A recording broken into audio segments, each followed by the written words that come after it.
We saw some disturbing images. Russia sending in these so-called heavy flamethrowers that are capable of shooting thermobaric rockets. Tell us about that. Our viewers, some of our viewers may not be aware of what that even is. Yeah, that's an observation that we made today where we saw one of these multiple rocket launching systems, which the Russians call a flamethrower, called a TOS-1. Now that flamethrower actually, or rocket launcher, uses thermobaric or weapons with thermobaric warheads, and essentially what that does is it sets the air on fire and then sucks the oxygen out of people's lungs. So it's definitely a very severe weapon. By the way, right now we have another Russian convoy coming past here. Those are fuel trucks that the Russians appear to be sending to the front lines right now. But that flamethrower is certainly a very dangerous weapon. It's certainly one that we were surprised to see. And it's a weapon there we can't say with certainty that it's been used in this conflict yet, but certainly it is a fact that it is around here and can be deployed at any time. Do you think Vladimir Putin expected this level of resistance, and with Ukrainian citizens so united against him, taking up arms, ready to stay and fight, what do you think Putin's next move will be? I mean, we're seeing Zelensky, even declaring in this latest video that they've ruined Russia's plans. What are you watching for in the hours ahead? Well, I think that Mr. Putin underestimated the challenge of Ukraine. I think he thought he could come in with a stiletto, take out a few weapons, the Ukrainian people would sort of collapse, there'd be a lot of disruption internally, and maybe all this spycraft would work. But that's not working. The Ukrainian army is fighting brilliantly. The Ukrainian people seem to be united on this.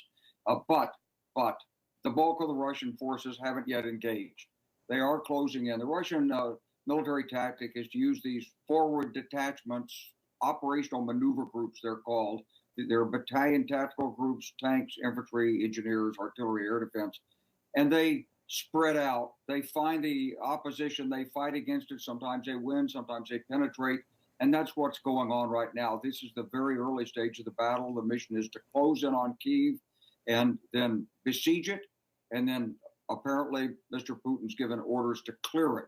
So this is going to become very bloody and very violent in the days ahead unless we get support and assistance and get this fighting stopped. And I'm hoping the United States and our allies are going to push Javelin missiles and Stinger missiles into Kyiv right now, while there's a break. You know, Jim, these forces can't operate continuously 24 hours a day because somebody's got to sleep and they've got to be refueled and so forth. So you're going to see these pauses in the action from time to time. And right now is the time that we need to get the reinforcing supplies into Kyiv and into the Ukrainian defenders. The president said we're going to do it. I hear nations talking about it. It's got to get there. It's got to get there now. And in the meantime, we should be calling for a complete ceasefire and a halt to the Russian operations. They have no right to invade an independent country. And take them to the UN. Look, this is the action of a war criminal, and he should be held to account on that basis. I believe the United States is looking at a number of options. I think there are some options. A lot of people are talking about a no-fly zone or some other safe zone. I'm recommending we look at things like this. I don't know. It's up to the Pentagon to give the president the plans on how to do it. But this is a significant moment in global strategy and history right now coming up. Not tonight. Question. Yeah. In the next few days. No question. And I have to ask you about this video that we have that just came into CNN in recent hours. This video of Russia sending in these so-called flamethrowers that shoot these thermobaric rockets. You were talking about how bloody and violent things are going to get for Kyiv. I'm just wondering what your take is on that when you see that kind of equipment, that kind of firepower coming into Russia. It looks like Putin is going to unleash unholy hell on the Ukrainians.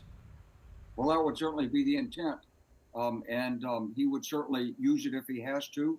And that's why we've got to get the reinforcements of supplies into Ukraine. They've got to continue to keep the enemy away from the central urban areas. The range of that thing's about 6 kilometers. You can also expect heavy jamming, loss of communications, and a lot of other things as they close in on the fight here. So, yeah, this is a real challenge for the West and for our ideas of humane 21st century life.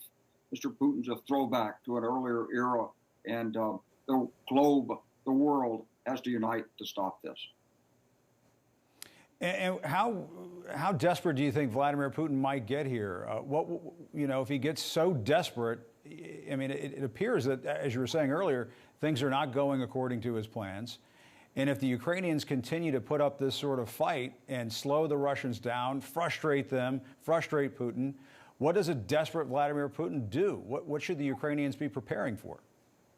I think he could do virtually anything. He probably has chemical weapons. Maybe he has nuclear weapons. He could do anything. But here's the thing, Jim. The Russian people know better than this. They don't want a war against Ukraine. And the Russian military know better than this. There'll be some of the military who are starting to say, what is this about? This wasn't what we were told. We can't go through with this. Why would we wipe out a city? Why do we want to kill these people? They're our brothers.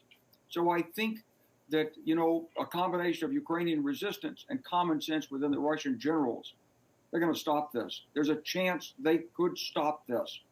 Putin is a dictator. He's got his security forces. He eliminates the opposition.